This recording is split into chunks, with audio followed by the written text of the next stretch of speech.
দৰ্শকসকল বৰ্তমান মই আছো বকৰ পাৰ্বতী পাহাৰত থকা পাৰ্বতী মন্দিৰত। আচলতে আমাৰ বকত সূৰ্য কনষ্ট্ৰাকশ্যনৰ তৰফৰ পৰা ঘৰ নিৰ্মাণ হৈ আছে।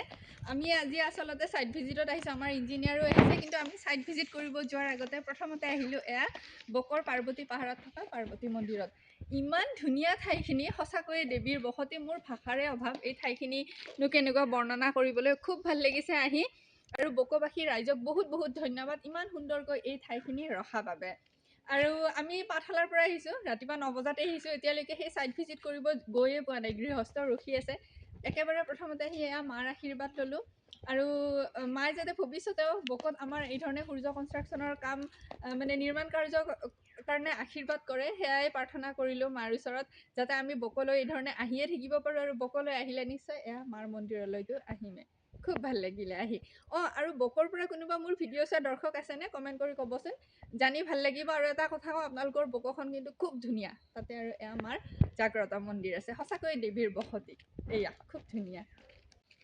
অতি সোনকালে মই এয়া বকৰ পাৰ্বতী পাহাৰৰ পাৰ্বতী মন্দিৰৰ বিষয়ে বিতং ভিডিঅ' এটা আপোনালোকলৈ আগবঢ়াম।